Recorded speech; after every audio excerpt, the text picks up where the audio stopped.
Manipulator. Coba pikir deh, kalau ada villain super kuat, super OP, sekali mukul gedung, hancur. Itu serem, iya, tapi jelas musuhnya.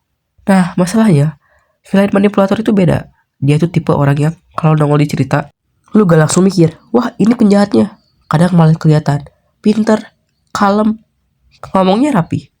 Bahkan kayak peduli sama orang lain. Dan justru itu bahayanya. Manipulator itu gak ngatur kekuatan, dia ngatur manusia. Dia ngerti banget satu hal. Manusia itu gampang digerakin pakai emosi, bukan logika. Jadi dia gak perlu nyuruh, gak perlu maksa. Dia cuma nyetel kondisi, sedikit bisik-bisik, sedikit adu domba, sedikit bikin salah paham. Dan boom, dua pihak yang tadinya netral bisa ribut sendiri tanpa sadar. Yang bikin ngeselin, kalau lu tanya, lu dapat apa dari semua ini? Jawabannya seringkali kontrol. Bukan uang, bukan kekuatan, tapi rasa kepuasan. Karena semua orang gerak sesuai skenario dia. Dan pas konflik udah meledak, dia tinggal duduk, ngelihat hasilnya. Kayak lagi nonton drama yang dia tulis sendiri.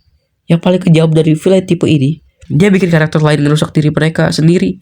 Bukan dibunuh, bukan dikalahin, tapi dibuat salah langkah. Terus nyesel belakangan.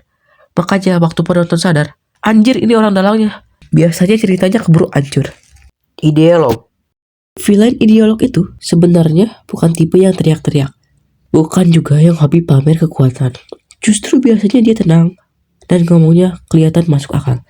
Kadang waktu dia ngejelasin tujuannya, lu malah mikir, kok ada benernya juga ya? Dan itu bahaya. Karena villain ideolog itu gak ngerasa dirinya jahat.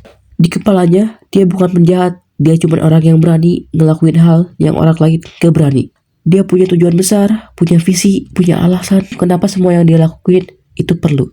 Masalahnya, begitu seseorang ngerasa tujuannya suci, korban jadi cuma angka. Yang orang mati demi masa depan.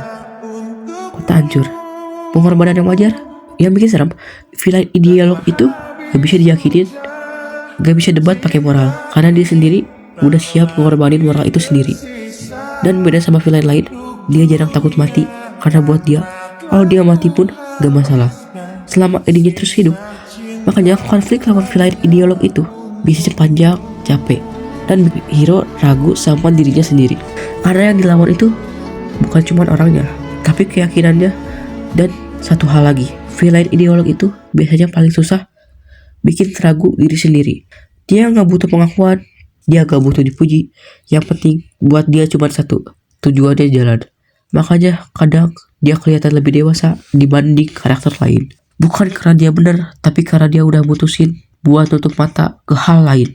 Dan justru itu yang bikin dia bahaya. Chaos. Kalau villain lain masih punya tujuan jelas, villain chaos ini beda. Dia gak main buat menang, dia main buat ngerusak. Kadang dia muncul, bikin masalah besar, terus pergi gitu aja. Tanpa peduli akhirnya apa. Dan itu yang bikin semua pihak waspada.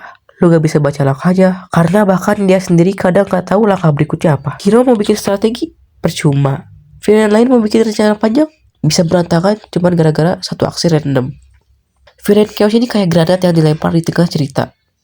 Begitu dia aktif, alur langsung berubah. Yang bikin ngeri, dia sering gak punya alasan kuat buat balas dendam. Bukan kekuasaan, kadang cuma karena bosan, pengen lihat dunia kebakar, atau pengen ketes batas manusia. Dan karena gak ada tujuan yang bisa dinegosiasiin, lu gak bisa ngajak dia kompromi. Dia gak peduli lu bener atau salah, dia cuma pengen kekacauan terus jalan. Makanya di banyak anime, villain chaos itu sering jadi ancaman buat semua pihak, termasuk villain lain. Karena selama dia bebas bergerak, gak ada yang benar-benar aman.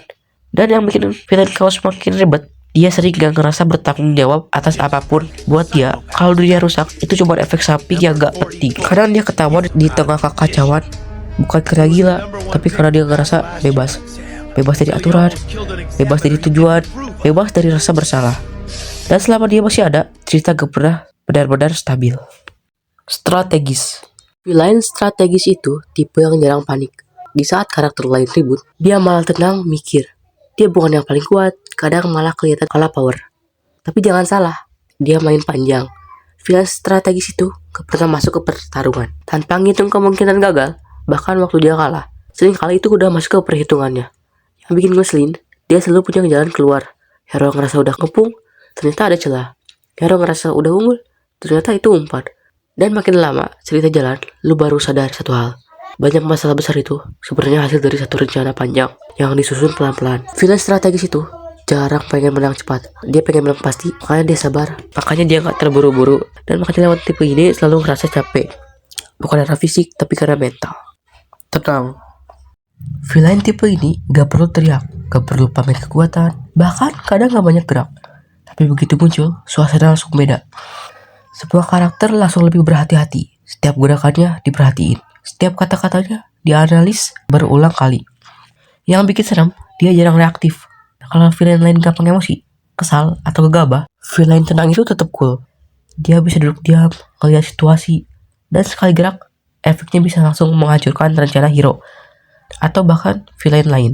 Villain tenang itu sering bikin penonton ngerasa, ini orang sebenarnya udah siap sama segala konsekuensinya kah?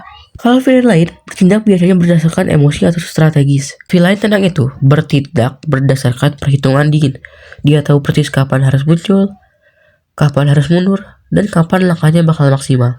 Dan hal yang paling keselin, kadang dia cuma ngomong satu kalimat, tapi kalimat itu bisa bikin hero dan semua karakter lain langsung panik dan ragu. Itulah kenapa villain tenang itu sering jadi tipe paling menakutkan meskipun kelihatan pendiam. Dia gak perlu pamer, tapi kehadirannya udah bikin semua orang waspada. Oke guys, itu dia 5 tipe villain paling berbahaya di anime. Bukan yang paling kuat, tapi yang paling nyebelin. Karena bisa bikin hero dan cerita berantakan cuma dengan cara mikir mereka. Manipulator bikin orang lain salah langkah, dialog bikin kita ragu sama keyakinan, chaos bikin rencana gagal, strategis bikin hero capek sebelum pertarungan selesai.